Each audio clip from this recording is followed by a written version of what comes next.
She is my son's paternal grandmother.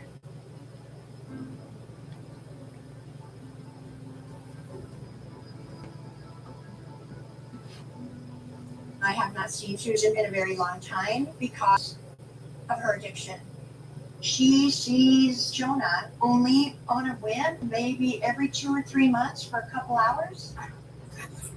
Hey. It's 110 degrees in Las Vegas right now, and Susan entered my house wearing a sweater, which was a clear indicator that she was trying to hide her arms from me.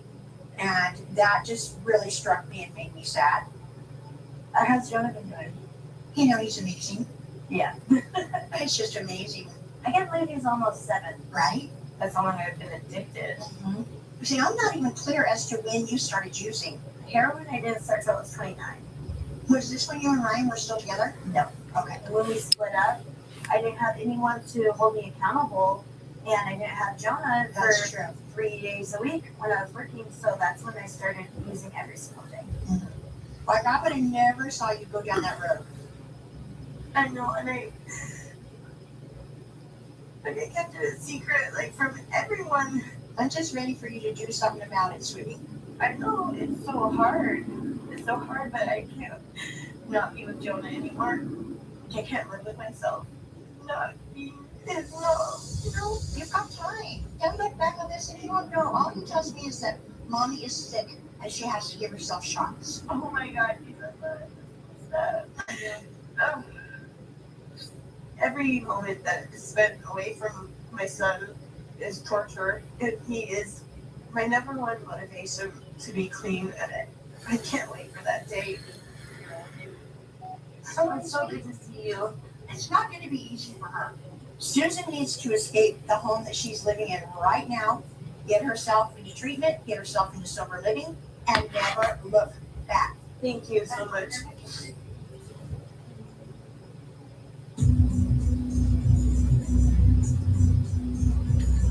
Hey, Ken.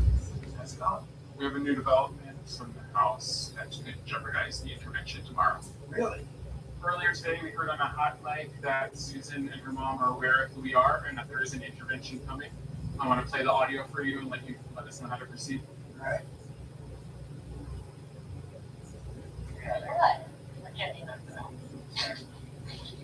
Susan freaked out about this whole thing. She's so freaked out. I want to put it down the show. So that's the first clip I wanted to play for you, where mom admits who we are. What we're hearing here does concern me, heading towards an intervention that they will get nervous, either run or relax to run. Yeah. And that's when they overdose and die. I also believe that Dad has been having open conversations with them about who we are. Yeah, kind of analyzed my assumption. Said that in other treatment. It's not going to do something else. More people hurt you. Yeah. This is insane. It sounds like they've been lying to us all along. How do you feel you want to proceed with this? Maybe we should just pull a plug.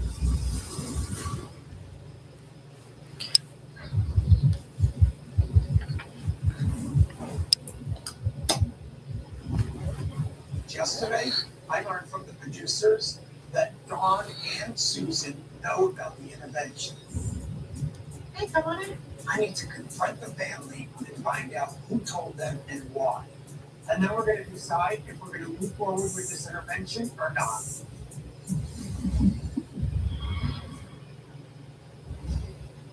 And what happened with your brother?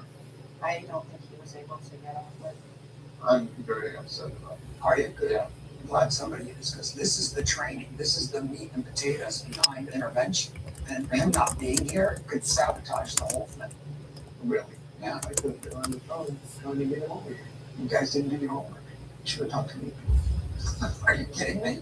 No, I'm not kidding you. Trying to come in here and save your daughter and wife's life, and you're going to say that to me? So then let's start being honest. Why don't you tell me everything that's been going on? What happened? Dawn didn't realize she had the mic on, and she said, "Don't worry, when I go to treatment, Dad notarized a statement that he will not kick you or your sister out of the house when I'm into treatment." Yes or no? Were you informed that you were We gon' party like it's your birthday. We gon' sip Bacardi like it's your birthday. And you know we don't give a your birthday. Go shorty, this your birthday.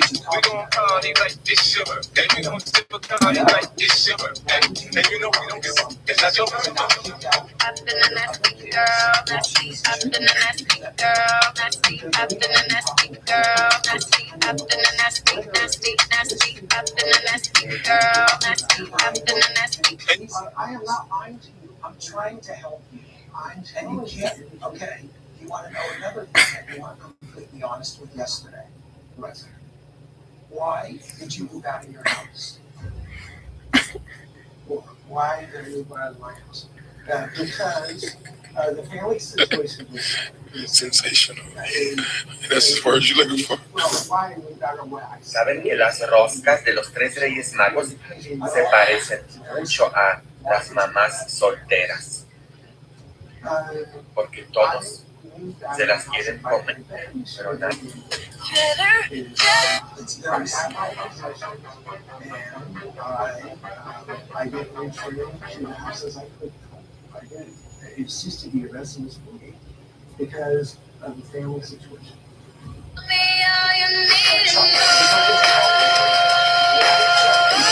I'm done. Cut the show.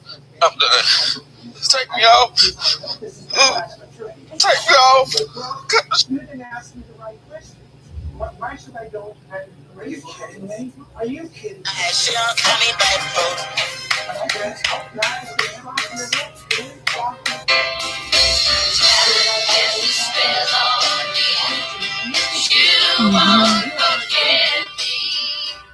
It doesn't feel this whole harsh,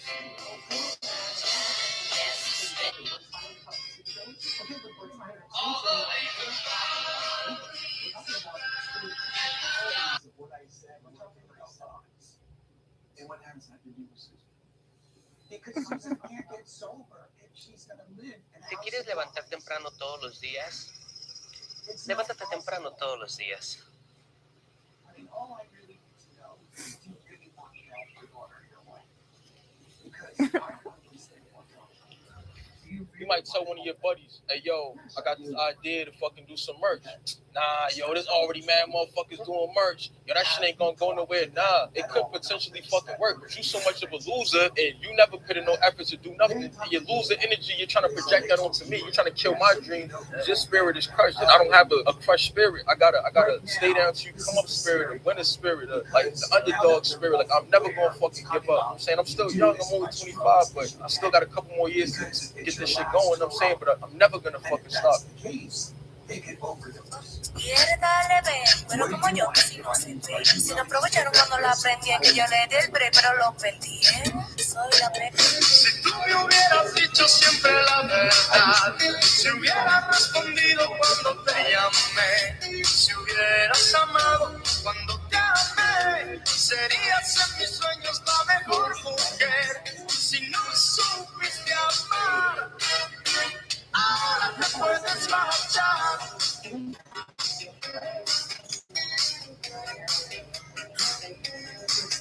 Si tú supieras lo que yo sufrí por ti, teniendo que olvidarte sin saber por qué, y ahora me llamas, me quieres ver, me juras que has cambiado y piensas en volver. Si no supiste amar, ahora te puedes marchar. Aléjate de mí. First, before I just went There's no place to rather be. Lingering in the ocean blue. I surf till the sunset. Beyond love and crying.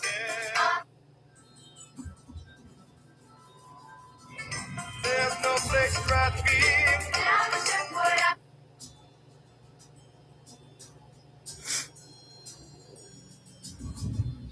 You're the only one who can do this. I can't do it. I would do it. you're talking. Why don't you want to let them fall? I'm fine with letting them fall. In fact, I have let them fall multiple times. So I'm just going to say this. You have done everything that you can do. maybe even to the detriment. It is time to stop. When I heard that the family told Dawn and Susan about the intervention, that is as bad as enabling gets. Things have to change. Chuck is the beginning of that change. And if he's not open to doing that, there's no way that they're going to be able to heal. The real intervention is on you. Because if you change your ways, you will help them get better. I understand what you're saying. It's the end of the road of what I have been doing and time to go another road. So Chuck's natural response was to come back there and do it with a little bluster. But at the end of the day, he's pretty humble. Yeah. Right? You're doing great. But Dawn does not have that humbleness. She is very self-righteous and arrogant, and I don't know how this is going to work.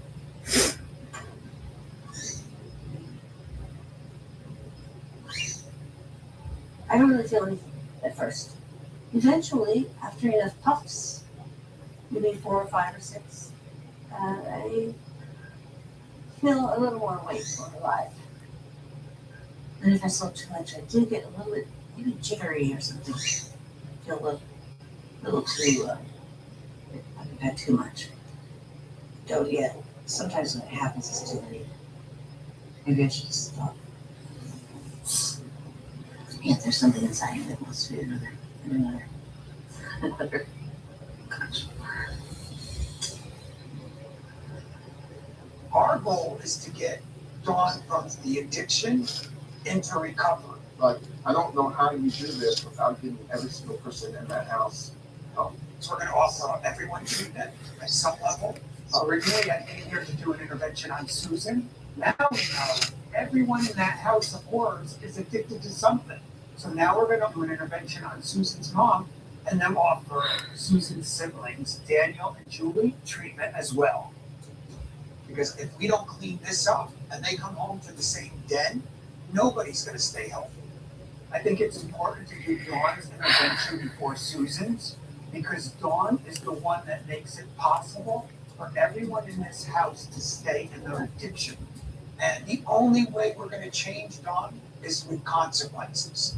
If she has no consequences and she's comfortable, she's never going to want to meet that chaos. So our job tonight is to create bottom lines that are going to only have one open door. You're in the chaos or you're in recovery. I could say that she breaks her agreement. I stop paying the utilities, no groceries. I only will pay the minimum amount on the credit card, so they'll be maxed out. Okay, yes, that's a good idea. My biggest fear for the intervention is that Dawn will go to a stick. Dawn starts pulling her antics, which I know she will. I'm just afraid that Chuck will cave.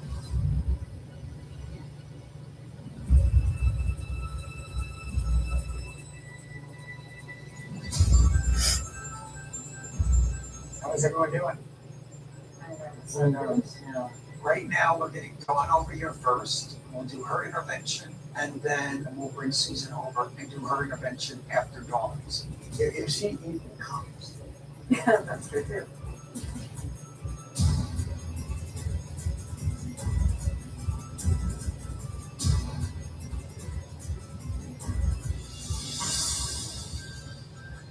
Out the bottom lines, she's not going to change.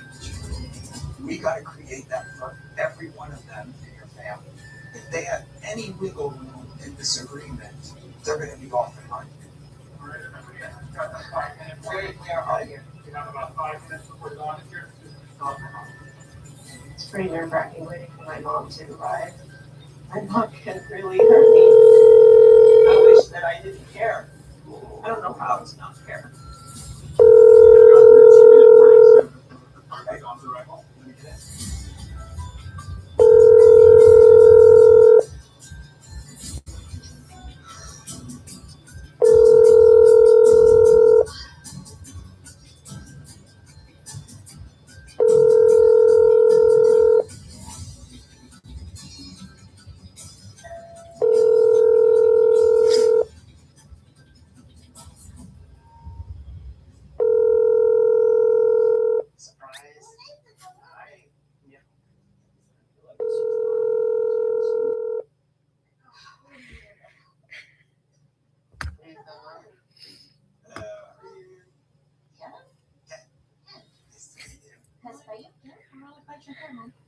Nice to meet you, Nathan.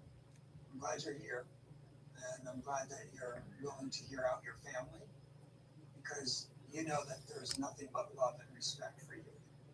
So Nathan, you want to start? I'm writing you this letter today because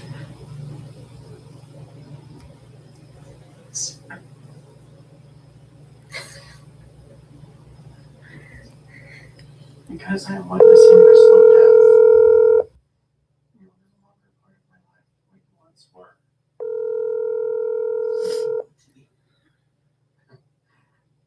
However, because of your addiction, I no longer feel safe around you.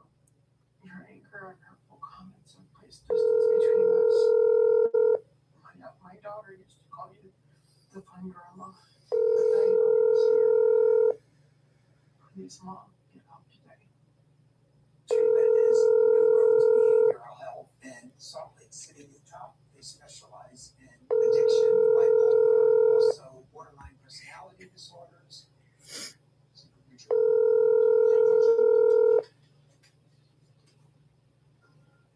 Mom, I'm here today because I want my mom back. I often think about all the things that you taught me when I was helping to take care of my younger siblings. I had carried that love, that patience, and understanding into my own motherhood. I was able to make masks for my family. She taught me how to sew. Who else would? You did.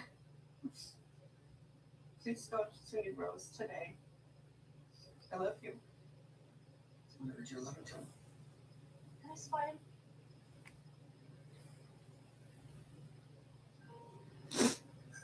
So I'm writing this letter to let you know how much I love you. I do have some memories of you that ever since have brought me sadness. One was when you locked me in the bedroom and cried out falsely that I was attacking you. You know why I did that? I do. You told me. Another memory is when you snatched my phone from in front of me. I didn't snatch it. But this is his perception. Okay. Please get it out at New Roads. There we go. Sounds like a deal. Is that a yes? That's a yes. Now that Dawn has said yes, we have to help Susan get into treatment by doing her intervention, and we need Dawn's support in doing that. And we'll introduce you to Lisa, the nurse. She's going to take you to Utah. Because Mom, at 2 o'clock, I have to go to bed. Nathan, would you please take me home? Susan won't be back there. You'll be back there today. I have to be here for Susan. You will be. See, she's at home. She just started smoking 6.5 hours. But I also have to stand strong with you. This is, you still get to get treatment. This is what, do you think For the eye. I ever would try to put off treatment?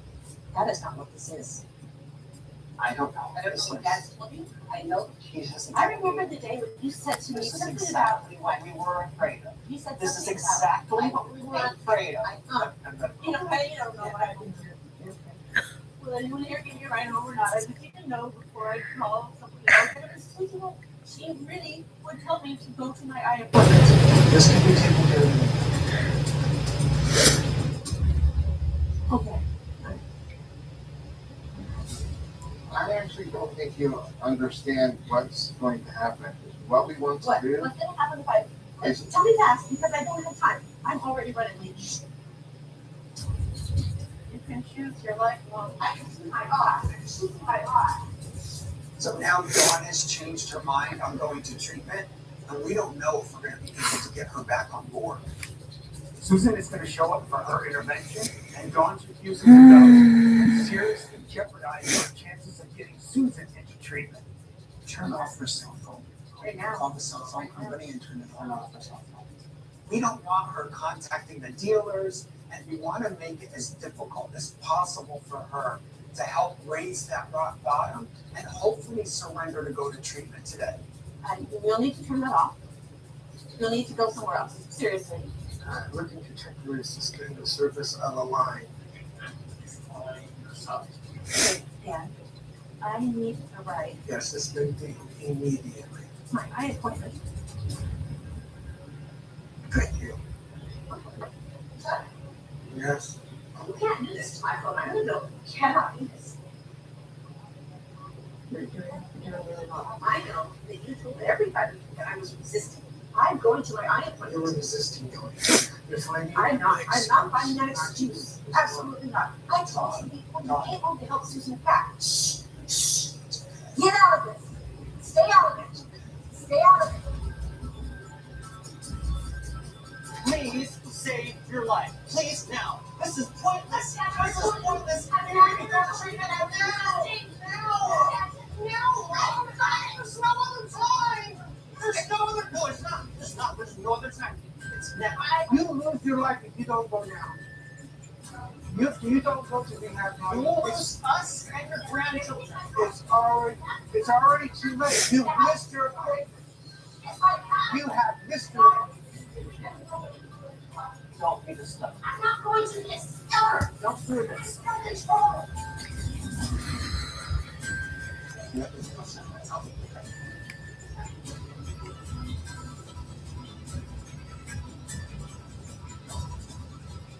I think it was really good because she knew she was going to say. Do you do me good?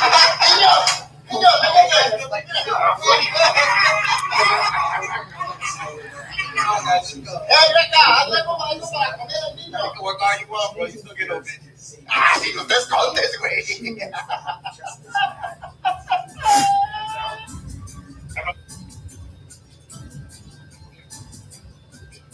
Susan is pulling out the opportunity to do that. Okay.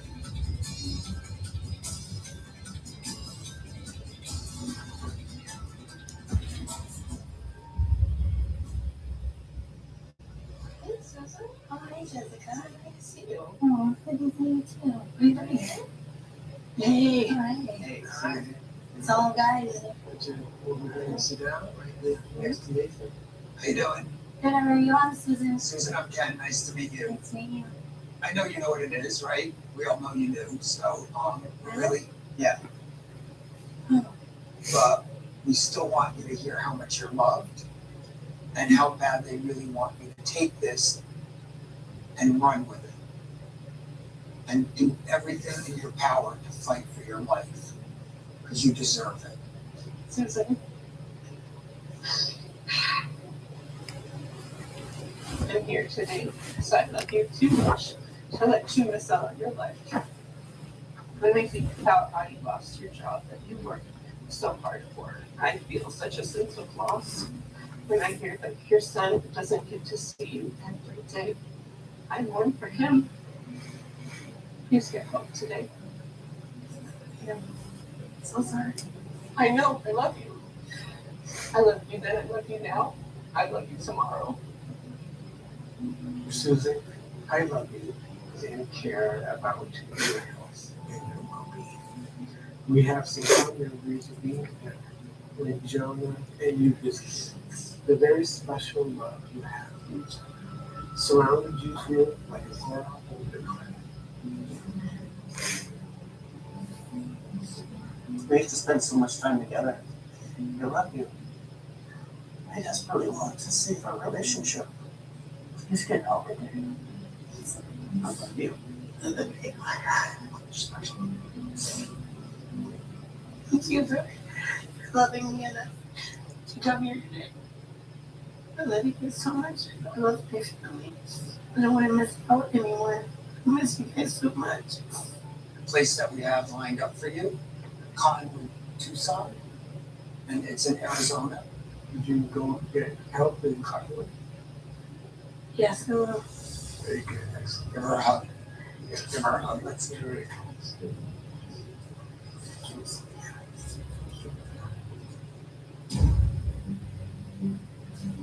So we did the intervention on your mom. Okay.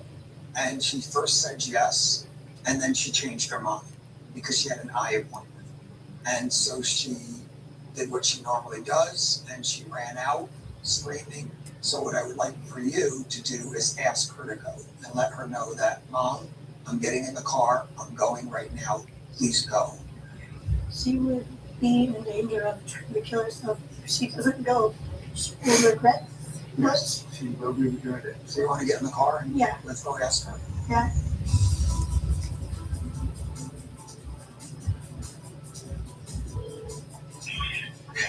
Stan, is Daniel at the house? Oh, no, I'm going to pick her up.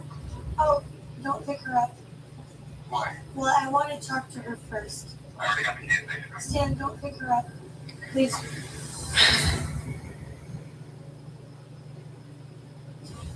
Please don't go up until I call you. Thank you so much. Susan has agreed to go to treatment, but before she does, we're hoping that she can help convince her mom, Dawn, to go too. It's crucial for Susan's recovery that all the addicts in that house get help, including her two siblings. Daniel and Julie refuse to be a part of the documentary, but in order for Susan to have any chance at long-term sobriety, every one of them need to be in recovery. Her anxiety is through the roof. With Trevius is getting much worse. Tell Dad just to hold on. Just me. It should only be You do what you me. want.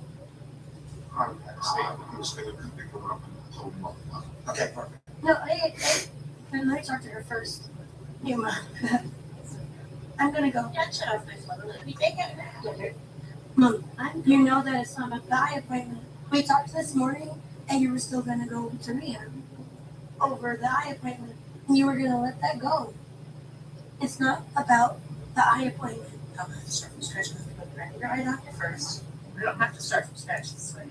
But you understand that I want you to go too. I know, I want to go too. I wanted to go, I would have liked to go to that place. What if I said no? Would you be following me? I would be all about saving your eye and then saving his. But my arm hurts. My arm will still hurt in rehab, but I'm willing to deal with that. I'm pretty, I think I'm losing my sight for the rest of my life. Stan's on his way to come get her. So let's go to the house and let's change the locks. We have to rush over to the family home before Dawn does, because if she gets back into that house and locks us out and locks herself into that bedroom, we're not gonna have access to her or Daniel and Julie. Listen, can I just talk to you? You wanna know my plans or not? You wanna know my plans or not? Yeah, Let's go change the locks. Let's go race. Let's go race. You want to win. Do you winning He's gonna win. Everybody's being kicked out of the house today because it's a drug den. Can you say goodbye to Susan and put her in the car? She's gonna say goodbye. Here, you might want to walk. Stan's here. He's here? He's here. Well, we gotta get to the house before they can. Oh. Tell Stan not to go. Hey, Mom, wait. Take the Stan's keys. Get Stan's keys. Here.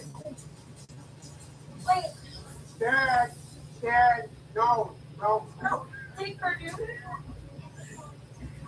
Oh, why you guys put me in the middle like that? What's wrong with you? Just give us the keys, please, Stan, please. Don't bring my dad over. Please.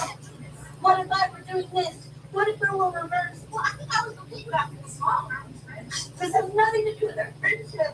No one's trying to do anything bad to you. No, he's not. No, he's not. You can't have anything go bad. You can't. When did he say that?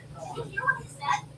Because you won't be in my life until this life, and I still want you to go to rehab today. Stan, can you come here for a second? Maybe the two of us will talk to him.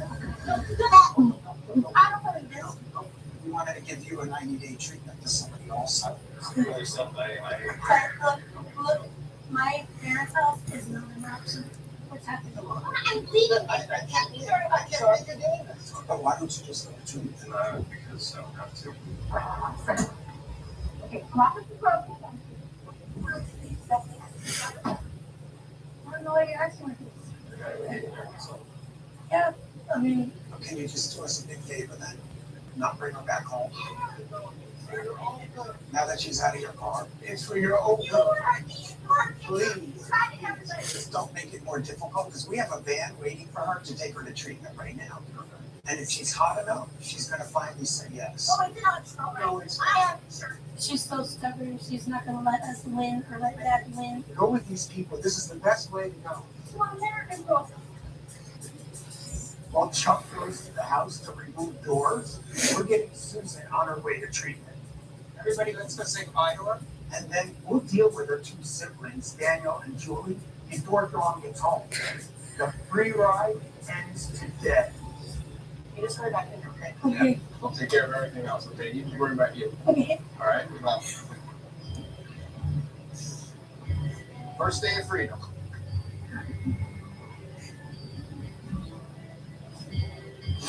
Okay, ready, guys?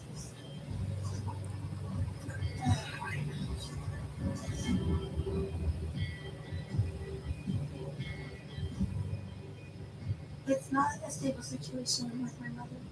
She needs to get off of meth and then to be working on her mental health. I hope my therapist that she will go to rehab today.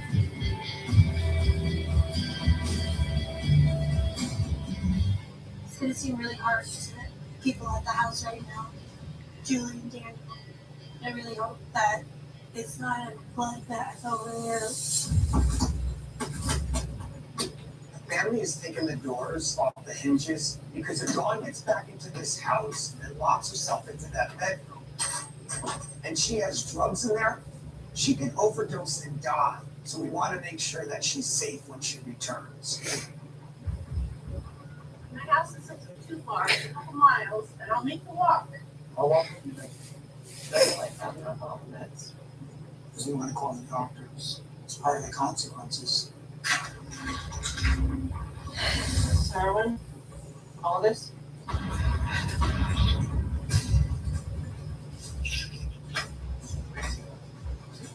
No, I can Thomas, she's taking drugs.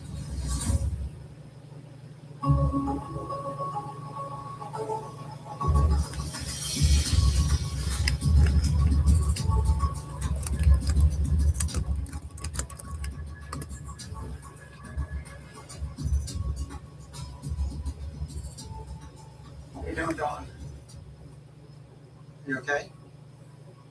Everybody just wants to help you and help your family. This is like winning the lottery. Everybody's going to leave it today. So let's go to Utah. Why don't you go to Utah? Because he pulled that the phone. That's If he turns back on the phone, will you I go? already turned it on back on. It's in 982. Okay. Okay. I know.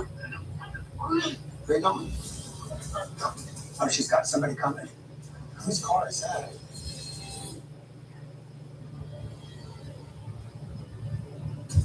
Everybody go. Susan is on her way to treatment, but Dawn is taken off, and we have no idea if we're going to see or hear from her again today. There's a Jeep that came and picked up Dawn. Do you know who the Jeep is? No. We're heading to Mom's house right now. If Dawn doesn't get into recovery, Susan's going to have a really hard time staying sober. Dawn's mental illness is getting the best of her. The paranoia and the fear paralyzed her, and she can't think. She can't get past herself. I don't see how this is going to end tonight in a good way. Just heard that Stan is now willing to go into treatment. Oh, really? Oh, that's great news that he's willing to go. So we got 2 to treatment, but we still have to convince Susan's mom, Dawn, and her 2 siblings, Daniel and Julie, to go to treatment.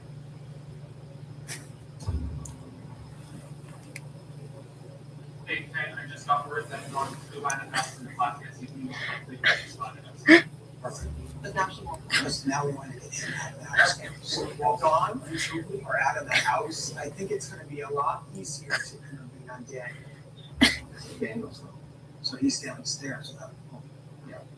Daniel is Susan's heroin addicted brother who lives in the basement. It's important to get him into treatment today because otherwise Susan will fall right back into old behaviors which will make it impossible to stay sober. How you doing, Dad? Well, I'm not gonna nervous. We'll do what we can do. I feel like Daniel has been doing drugs, not doing anything with his life with himself for such a long time. I really am worried that he won't accept treatment. And Daniel, this is Dad. This whole situation here is not going to be terrible. Mom's not coming back. I want you to talk to the kid and let him explain What is available to you? Just go ahead and open the door. He's not the criminal, is he? We don't want to hurt you, Daniel. I want you to go to. Oh my God. Susan's on her way to treatment right now. Stan's on his way to treatment right now. We have a bed waiting for you. We're trying to save your life. That's the bottom line.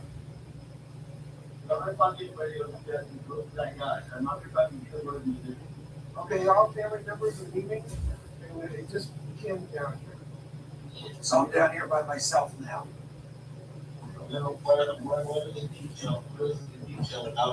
Crossroads of Southern Nevada. Have you heard of it? It's free. You don't have to pay anything to go. You get to stay for 90 days. All right. I'll come back in a little bit then, okay? All right. Thank you.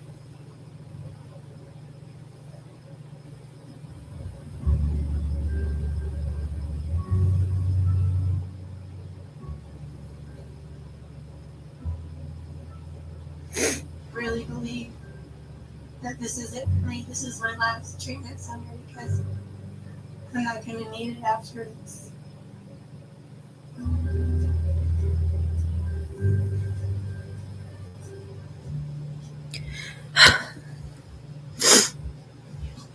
Thank you. Hi, Susan. I'm Maria.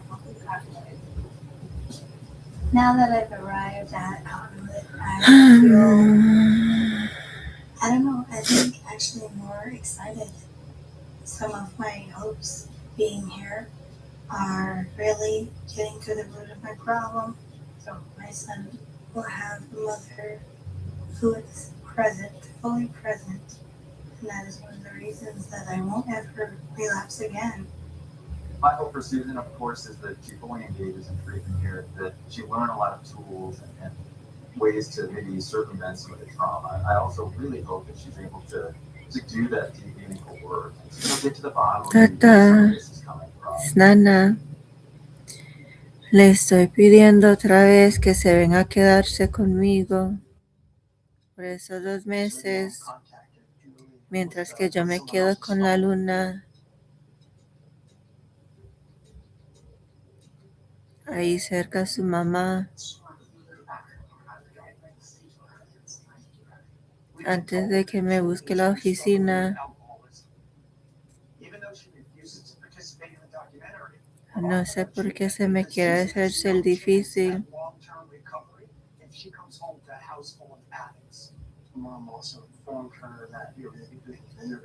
Lo dejo con computador, con televisor, con PlayStation, con algo para hacer su workout, con pasta, con popsicles. I am thankful that she's willing to help us try to get Dawn to treatment. No sé por qué me dices que no. Hey, how you doing?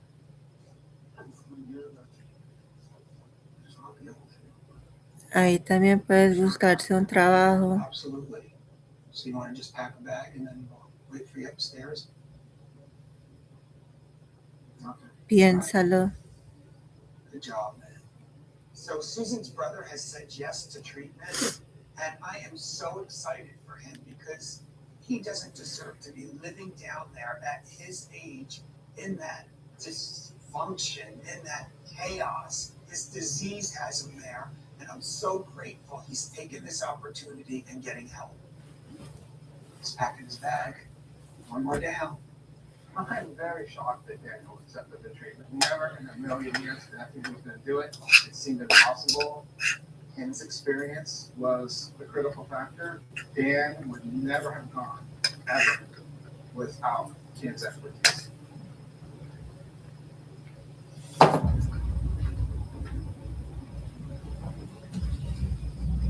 Mom, could you please speak with Kat? We're in our 12th hour of the intervention, and it doesn't seem like Dawn is going to accept treatment. She said she has 3 minutes and she can speak with you. Okay. All right, cool. Hello, Dawn. Hey, Ken, and I have to let you know first, Okay. I don't appreciate the way you spoke to me. It was very stern, and I didn't like that. Nothing wrong. I don't want I you really to. so, listen, I'm not going with you. I'm not going, especially after I've been told this. Okay. I'm not going. I don't know. I don't know that. No, I have to leave now. Well, I just want to be clear with you. Can I speak now? You got 30 seconds. Okay. Go ahead. I don't want you to lose this opportunity, okay? I'm going home. If you want to go in the morning, I could change my flight. I'm gonna go in the morning. Okay? Oh, Okay, so you're willing to give up this amazing opportunity. you betcha. Okay, that's all I needed from you. That's all I needed. Now I'll get on my flight in the morning and everybody will respect your decision. Now go. Bye. Okay? And she lost her opportunity.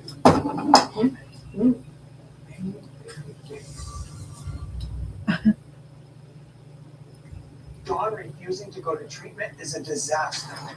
She has been the biggest enabler for all her Who doesn't children, want to be especially kidnapped? Susan. If this family can't Here, I convince swear Dawn I'll to go pay you to back. treatment, Let me kidnap you. I'll give you drugs every single one and of lock them you with up. drugs until someone is dead. This is the most dysfunctional family I've dealt with in over 20 years. Look, I'm paying you back.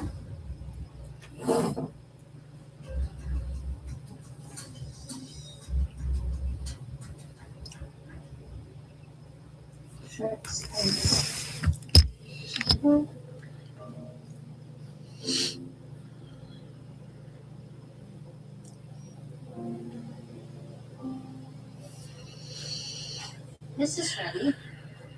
Today, I'm going to rehab.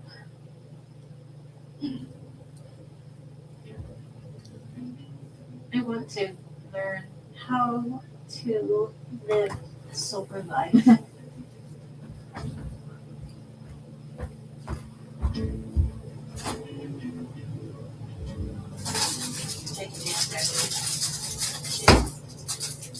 I want to have goals. I want to be a mother to all my kids. I want to play with my grandchildren. And I want to find out who he is. Hi, Donna. What happened to you, Rose? You okay being here? You ready to do treatment? Okay, No, we're not driving home with your tuition money. Put on because we specialize in treating borderline personality disorder. We're not neglecting your child and driving home with her tuition money or yours. To sit with that shame. All right.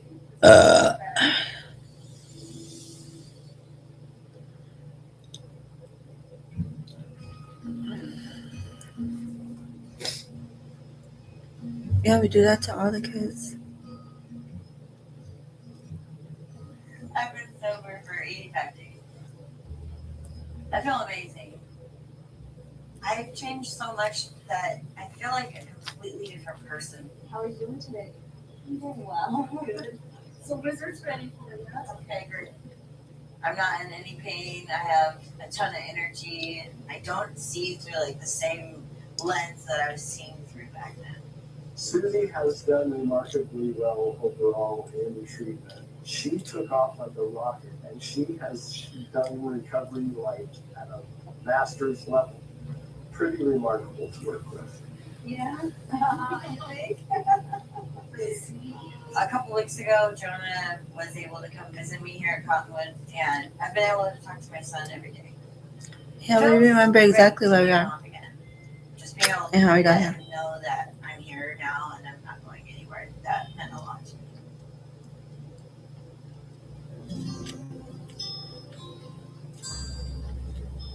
Susie.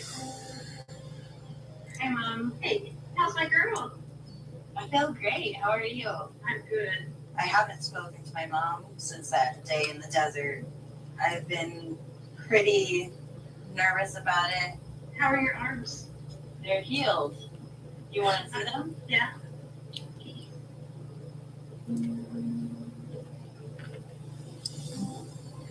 Wow. Oh my gosh. That is wonderful, Susie. Thanks.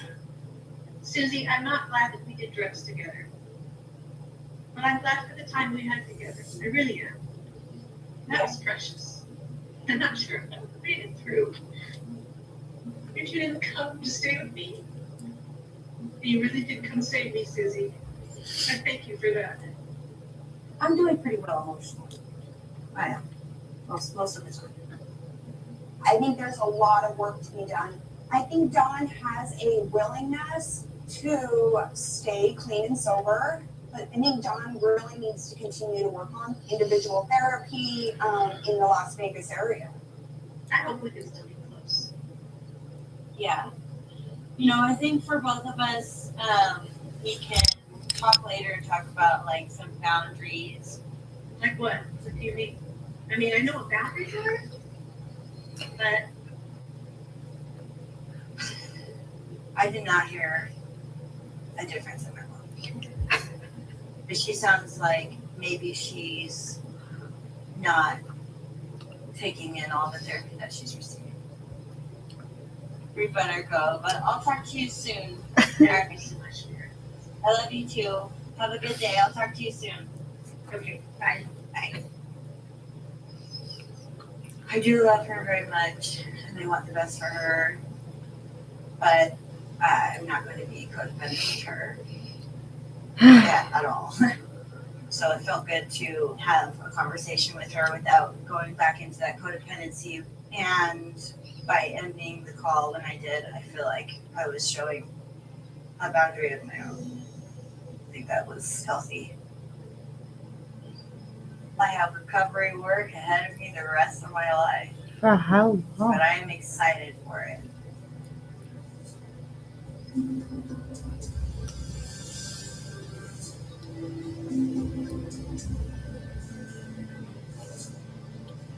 Do they even prepare you to not live there?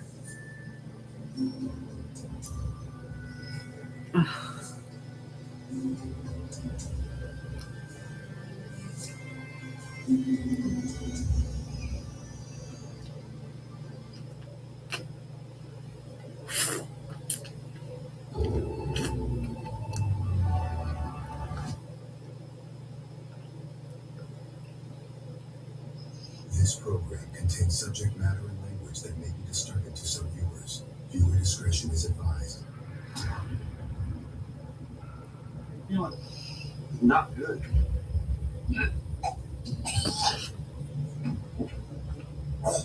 Unless you want your wife to look like this, do something else. I don't know what you're gonna do, but something else needs to be done.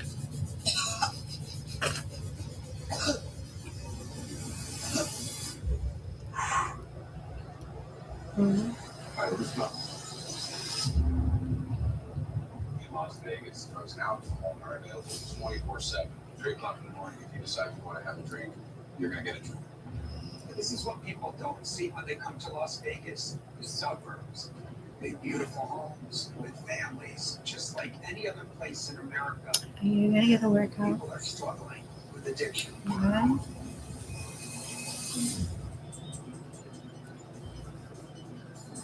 When we were younger, just loved the things. Vegas is a land of opportunity for construction jobs. That's why even the biggest I worked on the went down just drinks all day, all night. I'm just really scared for him. He's been arrested for being drunk in public. When he gets drunk, he gets more aggressive. They're only asking that you get over. I'm not going. We don't do that. Oh, Phil. Okay, get good now.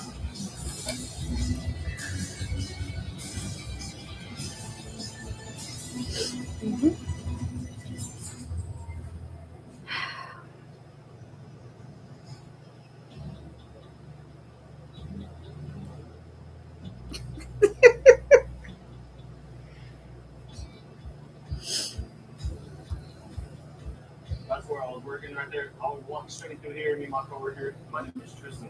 24 years old. I live in Las Vegas. Where that crane is at, right up on top of that building, the Venetian, is where I was working. I was doing ripping up there. I like manual labor, physical labor. I like doing anything that's hard. When we were younger, Tristan loved to be with his big brothers and make tree houses and cut wood. He does like to build, so that's why he moved to Vegas. Las Vegas is a land of opportunity for construction jobs. We're always building houses, always building streets. There's a lot of casinos getting worked on. I came here with the thought that I wanted to be working on something big. Las Vegas definitely there's tons of growth and jobs here, and you can be successful or you can indulge in all the bad things that come with Las Vegas. I need some beer. I'm not thirsty, but there's no question that I'm going to alcohol. I'll get 3 beers, every single alcohol. Tristan drinks all day, all night. It's out of control. I was getting a few drinks at this before. I'm always stressed out, so that's why I pick up a beer can and drink it to make that stress go away. I got me feeling good. Living in Las Vegas makes it a lot easier to get alcohol because most places are open 24/7. Also, the alcohol content he gets range anywhere from 6 to 10%. It actually takes about a year and a half to stop the shakes and feel normal again, and it takes about 5 more to get actually normal to be. Tristan is probably drinking at least 12 to 16 of those 22-ounce cans of beer, and then sometimes I'll see the small bottles of hard liquor. The toll alcohol has taken on Tristan is huge.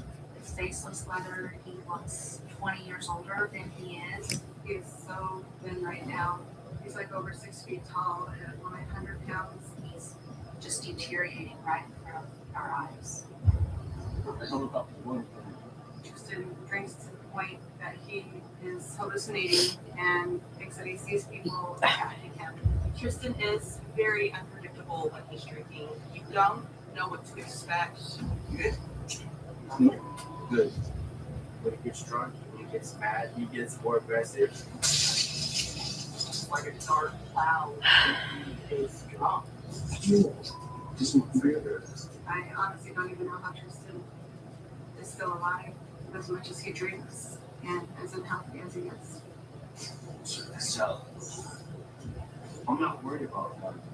I don't even care. I don't like thinking about it. Tristan has given up on himself.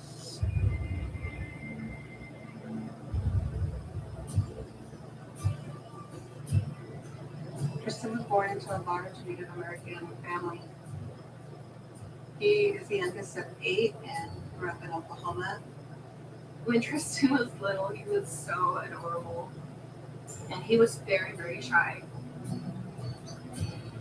His nickname's Buster. It's been his nickname for as long as any of us can remember. And he's always been full of energy, so he's been athletic.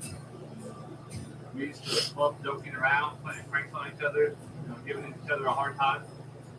I've had a lot of that from you, so my siblings. They give me a lot of attention.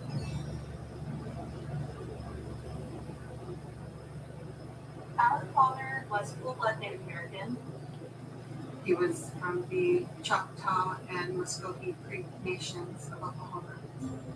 But our dad was in and out, mostly out, so there was never any stability.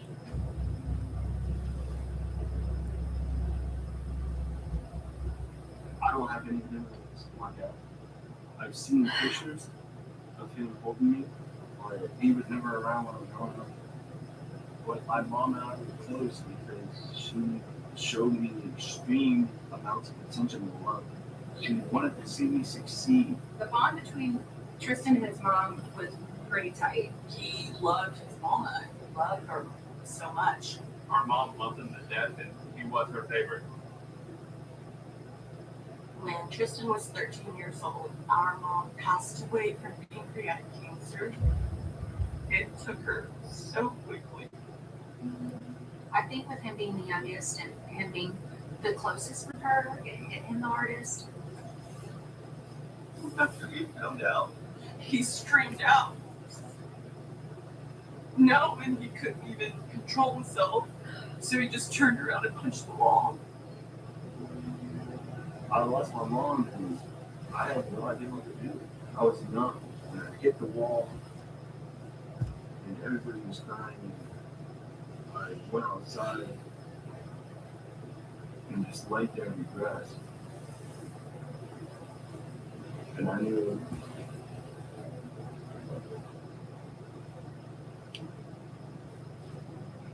it was over. She was my everything. Kristen was basically orphaned, so my sister Farrah and I went to the tribe to request guardianship of Tracy, Micah, and Kristen so that our brothers and sisters didn't go into foster care system. He did have his big brother Eric to look up to.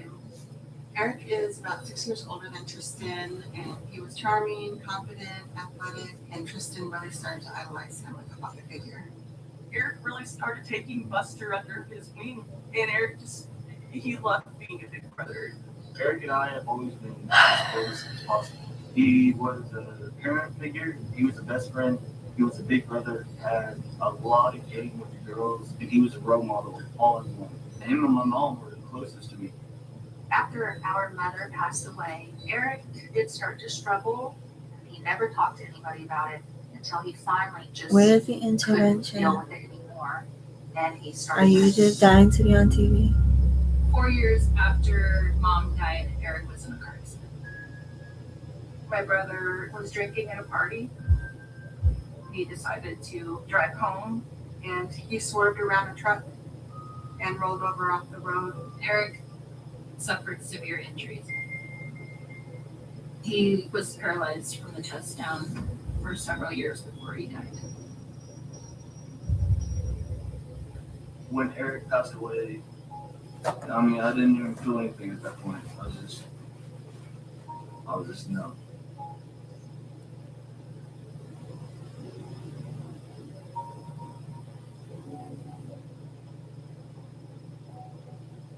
Tristan went to college that fall.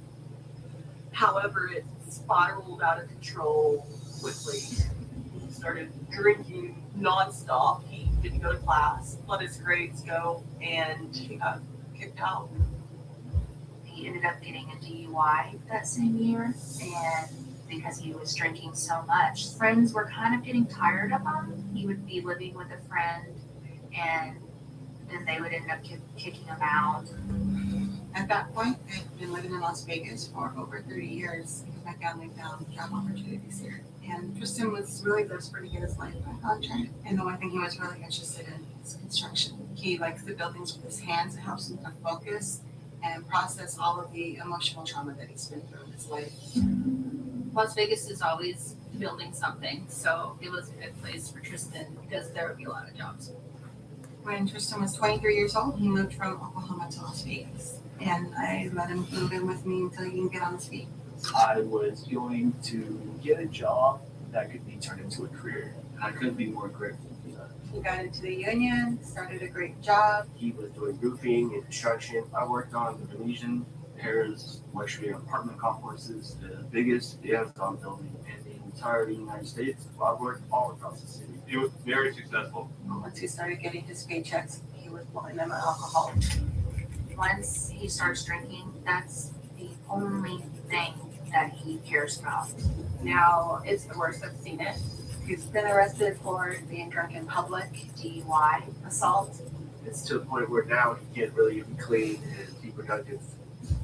About a funeral package because I feel it's only a matter of time before he would drink himself to death. I lost my brother, my mom, my dad, and I feel numb. And my family doesn't understand that. So then I turn to alcohol so I don't have to think about anything. But it's Tristan lost because of his alcoholism. Tristan lost a relationship with his family. He lost his girlfriend. He lost friends. I mean, he's lost his whole life. One of my worst fears is losing another sibling to alcoholism.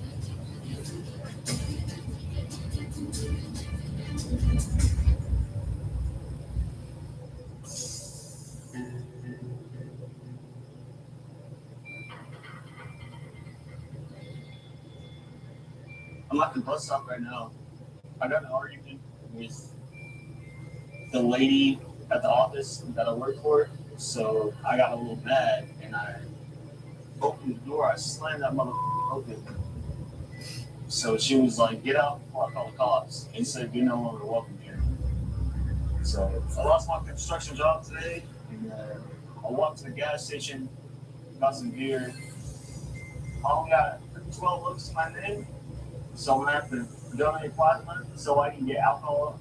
Having a job is extremely important because I can't depend on my family. And the opportunity to have a job is not hard in Las Vegas. It's just I have a drinking problem. So there's a meal on my arm. I just gotta wait here for like the next 30 to 45 minutes. I'm really scared for him, very afraid. I don't know how much longer he can survive.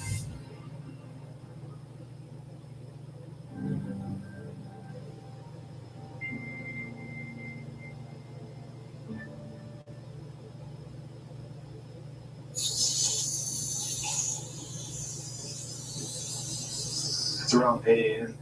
I'm feeling a little shaky, so I'm gonna get some alcohol in my system and then start my day from there. Right now, I'm staying in my sister's house, and the only two people that live in the household is my little nephew Trayvon and my sister Tammy. The neighborhood I live in is called Summerlin. It's a suburb of Las Vegas. It's a very quiet, upscale community, and everyone works really hard to maintain their yards and their homes, and it's just a lovely place to live.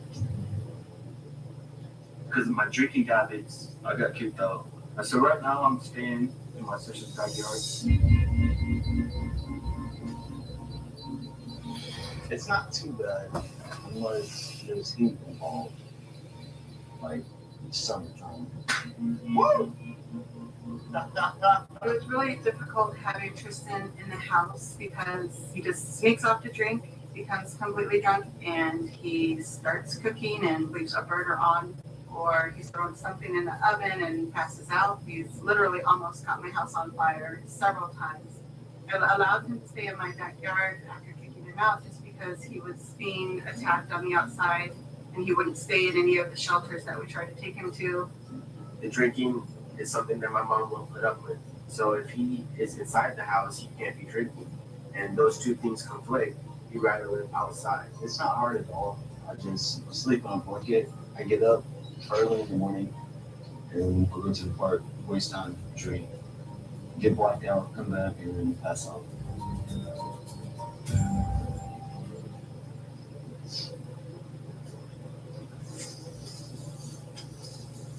That's what you call old school pissing right here.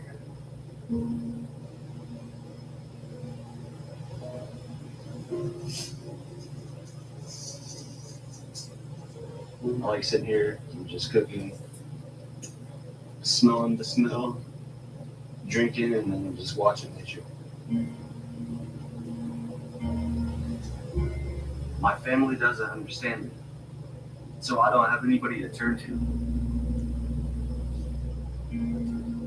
I think Tristan's starting to believe it's literally him against the world because he doesn't feel loved and valued. And I hate that he feels that way. I don't want him to feel that way. I feel like everybody's changed. You know, we live far apart from each other. Chemistry gets lost, but everything's good.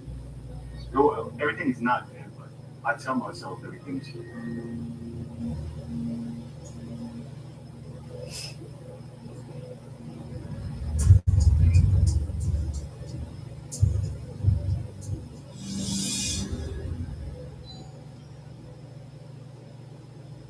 Hey, what's going on?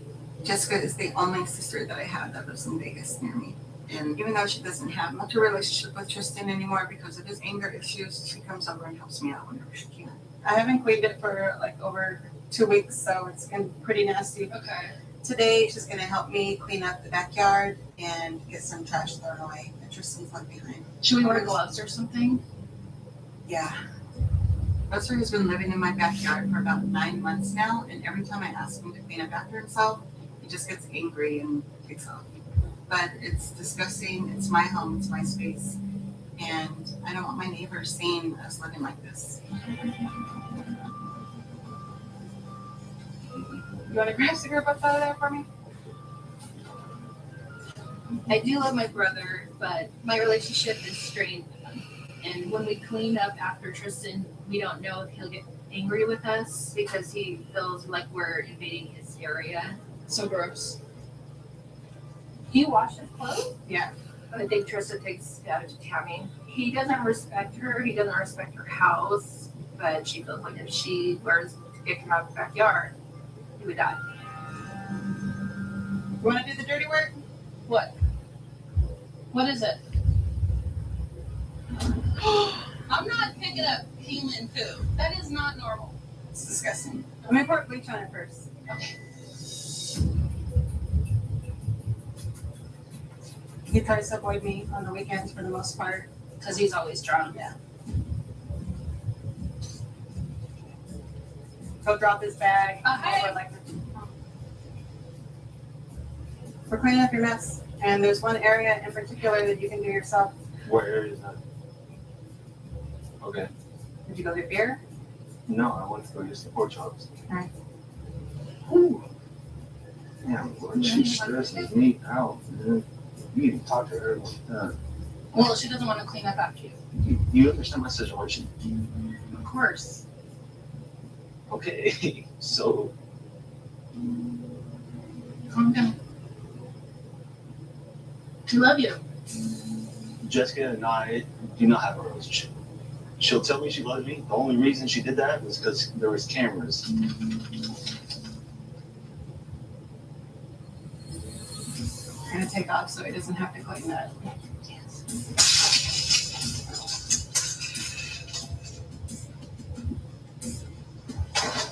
He just wants to be left alone. She stresses me out every time I come here. You're quiet. I really don't understand why he doesn't think that we love him. Tammy obviously shows him how she loves him.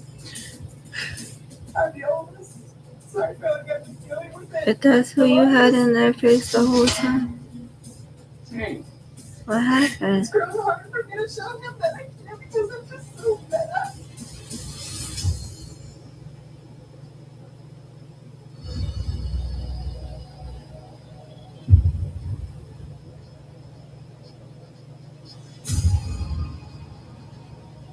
My name is Michael Gonzalez. What did they I'm think certified would intervention happen? professional. I've been working and doing interventions for about 11 years. Las Vegas is known as the land of hopes and dreams, and people come here to reinvent themselves and try to start over in life. But also being known as Sin City, the reality of this city sometimes sets in and it's a hard place to live. The unlimited access that this city has really is the downfall for some families. 3 o'clock in the morning, if you decide you want to have a drink, you're going to get a drink. So Tristan came here with a lot of hopes and dreams, banking on a future in the construction business. But he can't stop thinking about the past, and to stop thinking about the past, he medicates himself with alcohol. So I'm on my way right now to have a conversation with Tammy. She's going to give me a little family history on what's been going on and how Tristan has ended up in this position in life. And Michael. Hi, Michael. Come on in. Have a seat.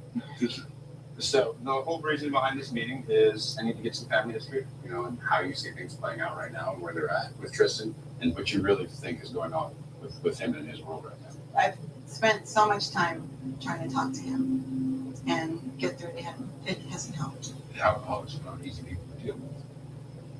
But you're not dealing with your brother right now. You know that, right?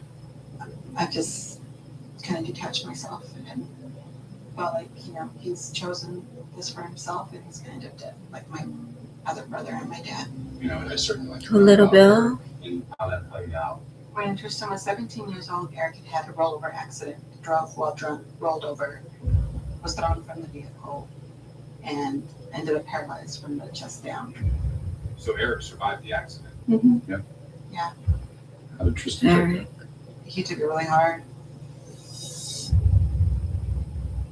Having to wake up every day and seeing your brother just sitting there in agony and depression, that hurt me inside. Eric ended up going to live in one of the tribal subsidized care or something, and he was pretty far from anyone to come visit. And he'd become really distant from the family. Eric didn't want to speak to anyone and just felt like nobody cared about him. He didn't feel love from any of the family besides me. And I remember him making a comment saying, the only reason I'm alive is because of you. And then what happened? Eric committed suicide. Eric shot himself on the anniversary of his accident, which was also the day before his mom's birthday. When he committed suicide, it made me feel like I was the reason for the death. What if I could visit him more in the hospital? What if I could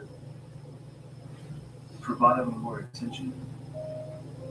So when he took his life, that's when I think Tristan really, he's just very angry. Tristan's just been down. With the Riker?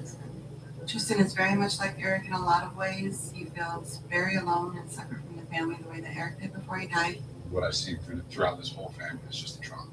There is so much trauma wrapped around your guys' story. We don't have older grandparents, my own father or elders. I'm the eldest of my generation. So I feel a great responsibility to do this for them. You guys have trauma. And until we start addressing that stuff, he can get better, but you're not going to be better.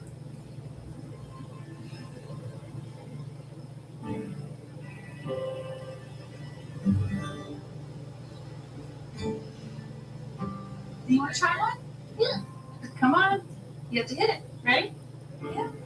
Ah, no, mama. Our sister Farrah flew out here from Oklahoma with her son Ray. Tristan thinks that Farrah's just here for a visit, but he has no idea that all of his siblings love him and are flying in to help him with the intervention. Hey. Hey, Buster. Oh, look who it is. Yeah. He's probably scared of your mask. Look who it is. It's Uncle Buster. Hey, Will. Look at it. Okay. Whoa, buddy. Tristan was very excited to see Brave. I wish he was a little bit more sober when he approached him. The last time that Farrah flew in for a visit from Oklahoma, she had a big blow up with Tristan because he was drinking around Brave and she doesn't want that around her son. Tristan has a really bad temper when he drinks and he is always drinking. He's just tired. It's been a handful today. What have you been doing? Think about him. Aww. Has there been anything else going on? You know, because I'm worried about you. So I don't think you would. I do. I do worry about you. I think you Why do you think that? because I don't hear anything from you. Buster, you never respond to my messages. I don't get messages. I text you happy birthday. I send you messages. Happy birthday. That's bull. I don't receive love from you or Jessica or Sammy or anybody. That's why I love when Brave comes up. Because that's the only love I feel. But we do love you. But you won't stay sober long enough to talk to us. Shut the up, man. Hey, I didn't mean to make you upset.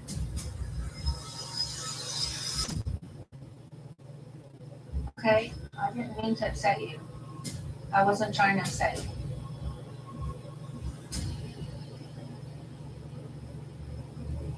When Tristan says none of us love him, it does hurt because we've done all we could for him.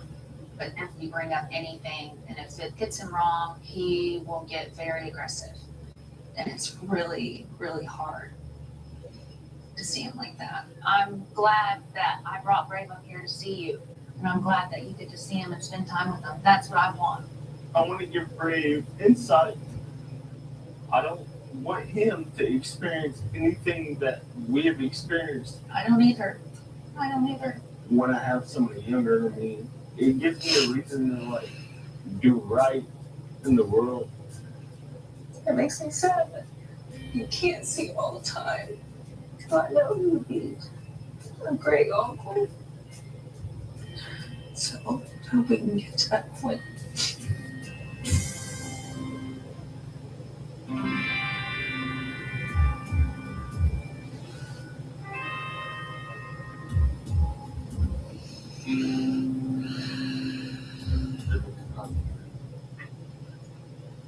I worked a little bit for this company, and the building behind me, I like seeing something I help build come up, regardless of the paycheck or whatever. It's just the journey of working. That is what thrills me. But right now, I don't really care. I mean, I just like it. I know I drink a lot, but now that I don't have a job, I don't have any type of social connection. I don't have any type of connection. I just have to be myself and I.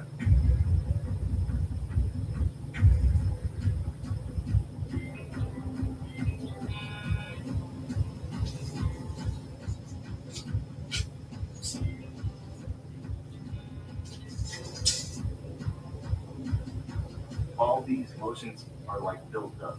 But in my head, my dream, all my problems go away. Alcohol took my father, it took my brother, now it's taking Tristan. A human being needs love, and I don't feel love between me and anybody at this point. I don't foresee him living very much longer.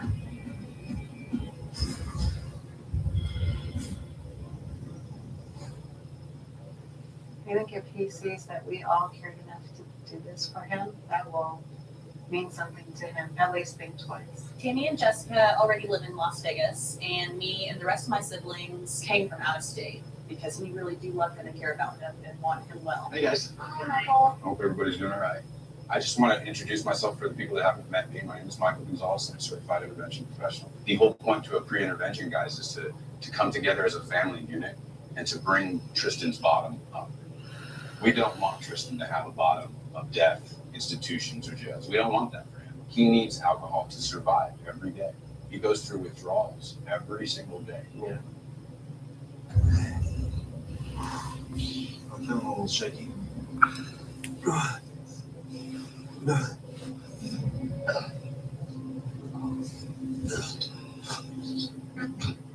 If he doesn't get alcohol in his system, guys, he's going to go into seizure.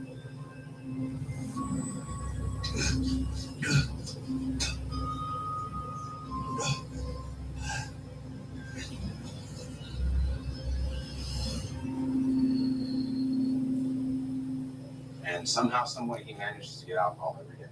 So the major problem that we have here is the enabling of whether it's money or a place to live. Each and every one of the family members here has all enabled him in some form or another. And we have to stop. You have him living in your backyard. You can't. It has to stop. If he's living in your backyard, there's no reason to change. Putting him on the street is gonna make him stop drinking. Force him to get the help that he needs to get because it takes pain to change. You know, Tristan always says that, you know, he doesn't have the love from his family. We think we're showing him love and he's not feeling like we are. Right. It's almost like he's saying that, like, well, you guys aren't doing what I want you to do to help me, so you don't love me. That's just another form of manipulation. Yeah, no, but So in some way and somehow, we can make sure that he hears that this family has always been there, because you have. And that he hears that somehow, some way in your letter. He's said a lot of things and had potential to be violent. Is this something that we think is a reality, or do we just think he talks a lot? I think it depends on the person. And even then, he tries not to. He has to be really drunk and actually want to fight somebody. That I want to take the brunt of all his anger and all I want to take it, so you guys don't have to take it. Because it's not your guys' job to take it. But each and every one of the family members in this room has to have a bottom line of what they're willing to do if Tristan says no to treatment. What would your bottom line be? Well, my bottom line would be like no communication, but that would be hard Why would that be hard? because the thought of Buster having no one is just an unbearable thought. He has somebody to talk to as long as he's saying, I'm ready to go to treatment. But you're not going to be able to talk to him again if he dies. It's not a punishment. And the fact that you guys are hesitant on that, after everything that's been happening in your lives, after the deaths that have happened, come on, guys. I think part of the trauma with Tristan is how we dealt with Eric. How is that going to be different from Tristan? My understanding of this family dynamic is Eric pulled away. Eric pulled away drastically from this family. yeah, he definitely did. So this family is riddled with guilt over all of that. And I feel a lot of guilt because I wasn't communicating with Eric before he died. Tristan Said that I'm the reason that Eric killed himself What does that and that mean? Eric hated me. But you know that's not true, right? No, Okay, well, I'm telling you right now, I could have brought him here and tried to care for him no, so he didn't feel alone. absolutely not. It is not your fault. It's what we do forward. It's what I we're should doing have now. brought him here. I should have brought Eric here. Did I worried about my own self-sacrifice? It's not your fault. It's not anybody's fault in this room. And we're doing even more now to break the cycle. It's because we're reliving it. Because what happened? You're reliving it with Tristan. Tristan. And that's the reason why everybody's afraid, because we think that that same thing is going to happen to Tristan. And it is going to happen if you don't stop it.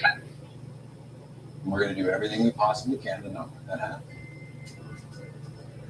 The family unit wants to be whole. They want to be together. But I'm definitely concerned with Tammy. I believe that she went into this wanting to change and doing all the right things. But I think right now she's having second thoughts about all the hard bottom lines that she's going to have to put in. He has an opportunity right now to do something that Eric was not able to do. That's Get true. sober. Yes. This is a family disease. So if you don't follow through with some of the things that I suggest, this isn't going to work.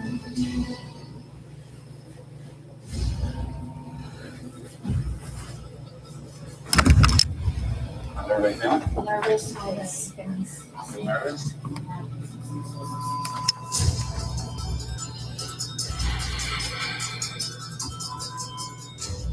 Okay, I think we can hop in. How are you doing right now? I already had like 2 beers, so I kind of feel good.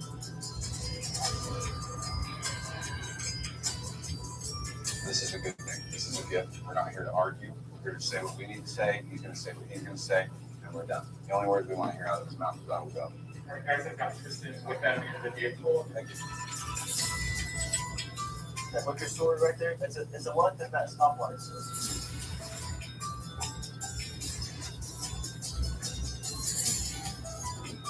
We're about 2 minutes out. Okay. You have 2 3 vehicle and click over about 5 minutes out. Okay. Go ahead, Trey. Open the door.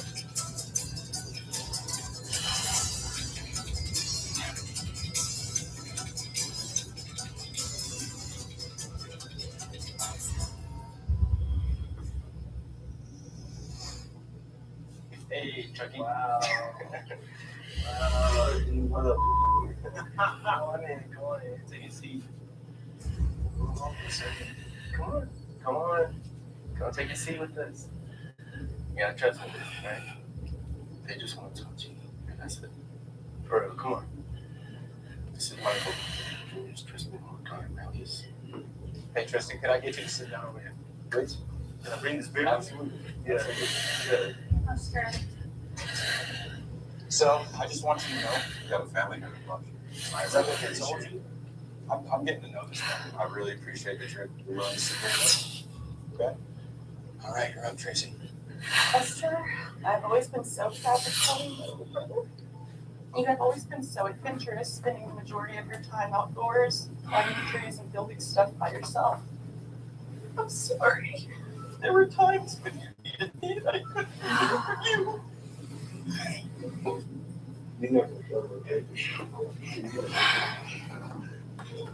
Esther, I'm here to tell you that I love you unconditionally and always will. I love you too much to lose you.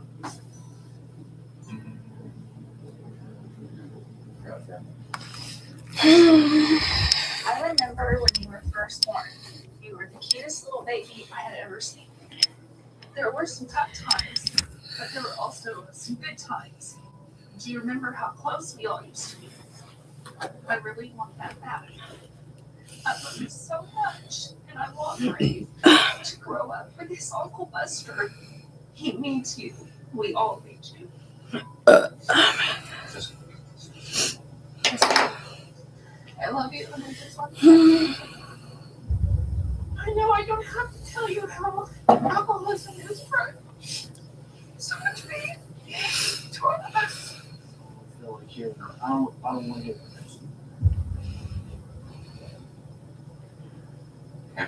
Tristan, for years I felt like I came into your life only during tragic times in our family.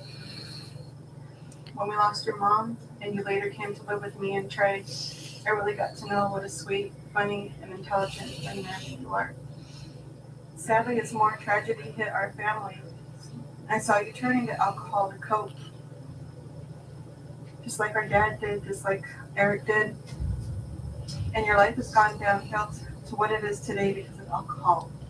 You blame us all for your pain, and it truly hurt me when you said that Eric hated me and blamed me for his suicide. I've seen you become another person. Yeah. We don't need to do that. This is love. We don't need to be like that with everybody. They're really trying to do the work to change. And, they're only asking that you just try to. Try to do what? Get sober. Go to Legacy Outdoor Adventures. I'm not going. I'm going to get a job. And then I'm going to get myself back on my feet. Okay. Your family wants you to know that, moving here forward, if you decide not to accept treatment, they're going to do some things to change their lives as well. And they just want you to hear what they're going to do. They can do whatever they want. Mike? Listen, simple thing is, if you can't get treatment, you won't see me again. Okay, fine. Tracy? Buster, if you don't accept this help today, you no longer be in contact with you at all. And that's the last thing. Yeah, you're not going to be in contact with me again. Go ahead. Come on, man, calm down. No, I don't want to do that. Calm down. You know I love you. Go ahead, calm down.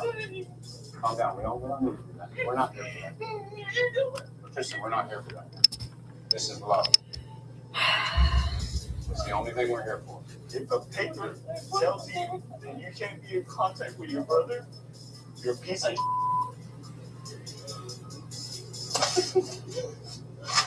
Tristan, come on. Tristan, we don't do that. We don't do that. We're not going to do that. We don't do that. Shut up. Talk about this a little bit more? This conversation is done, dude. Yeah, I'll walk with you. Oh my gosh, that scared the crap out of me. So I thought maybe we'd be like a little bit more sober. We go back upstairs. We can go outside. The way he was reacting, it feels like this isn't gonna work, he's not gonna do it. Have you ever read through alcohol? I absolutely have. How's that do? I'm sober 13 years. I went to treatment one time. I'm sober 13 years. And I had life just like you, exactly like you. We just want you to get better, man. If it don't work, it don't work. Go about your life. If I'm able to get out, anytime you want, man. Anytime you want. We're gonna get in the car, go, and if you want to leave treatment, you don't like it, you can leave, man. Nobody's gonna hold you against your will. I'll do it Sunday. It's now. We gotta go now. It's gonna die. Everything's arranged for right now. I'm not gonna be locked up to the morning. No, we're getting in the car and we're driving there. Nobody's locking you up, man. So you'll go. Let's give it a shot. I'll give it a shot. Proud of you, man. Let's go say goodbye to the family. Let's get on the road. All right. All right? I appreciate you, man. You can do this, man. You can do this. Tristan said yes because he doesn't want to be alone. His family held the bottom line, and he realized that they weren't playing. We're strong, you can get through anything. My hopes for Tristan is that he finds the ability to trust and believe that people love him for the right reasons and not for any other reason than just How do you been? See you later. It made me break through a lot of the anger and resentment that I've been feeling with Tristan and dealing with him on a daily basis. And it just made me feel the love again that I should feel for my brother. See you soon. Love you, Buster.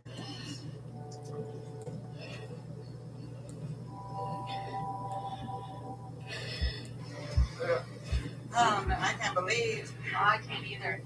Good job, team.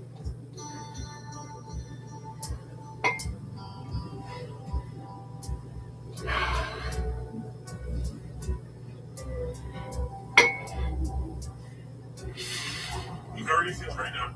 I feel great, but I also don't feel great at the same time because I'm going to a place that I don't even know, so I'm getting out of my element.